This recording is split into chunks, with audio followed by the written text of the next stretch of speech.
Hello and welcome to Follow the Boat, uncut, unvarnished, uncurated. This is how Follow the Boat lives most days. At the moment we are on a mooring outside a marina because Jamie's in the middle of doing something very, very important. And that is the reason why this week there won't be an episode. But instead of an episode, there is an opportunity to see Jamie in action. Now let me just show you. Hello. That's the nerve centre. Yes. This is the engine room of the editing of all things that come out of Follow the Boat. So Jamie, what's going on at the moment? Why are we not doing an episode this week, please? Well, the nerve centre is an appropriate name for it because I'm a little bit nervous. Ooh. Because this Sunday I have been invited by the Royal Photographic Society to do a presentation online by Zoom to talk about my travel photography. So we wanted to put this little short out now just to tell you about it so that you have time to get yourself a free ticket. Oh, free, anything free, that's good, that's good.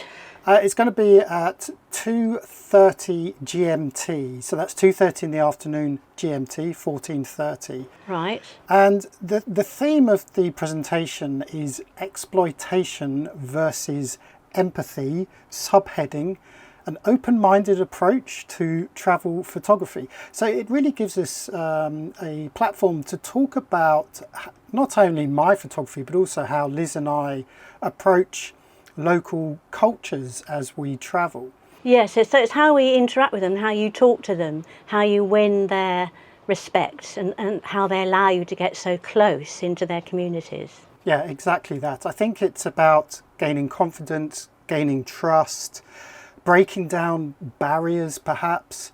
And obviously if you've seen some of my photos in our episodes, you know that I do get some very intimate shots. And so that's what I'm going to be putting under the microscope, is how I'm able to get these kind of shots without offending anyone. Yeah, it's a big question, isn't it? And it is something we're asked about a lot, how we interact with the communities. And I think personally that you behind the camera is one of the reasons why we do quite well, because they're interested. They're interested to see what you're doing, and after a while they don't see the camera anymore, and they just talk to both of us actually. Okay, and the other thing is, of course, you're going to be showing photographs taken over the years, most of which people won't have seen because they won't have been on YouTube. I'll be honest, I haven't seen half these photos myself. It's been amazing going back over all my photos. I'm currently doing India. I estimate that I took around between 20 to 40,000 photos in India alone. So I'm going back over some of these photos that I have completely forgotten about. So it's been really fun to put this together. But I'm excited by the fact that I'm actually going to be showing photos that no one has ever seen before. And I hope that they act as sort of a contextual guide to the subject at hand. And we'll see how you've developed, won't we? Is that the idea as well? How you've got better, one hopes? One hopes, yes.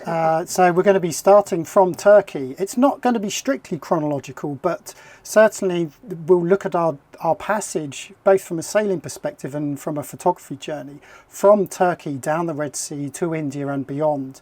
And I am going to be quite critical of some of my own photos and trying to demonstrate how my own photography has got more intimate, how it's opened up, how I've become more relaxed as a travel photographer. I think it's going to be interesting for people to see that there was such a thing as Follow the Boat before YouTube, because we did a good 10 years of just ordinary blogging and taking photographs before we actually started putting anything up on YouTube.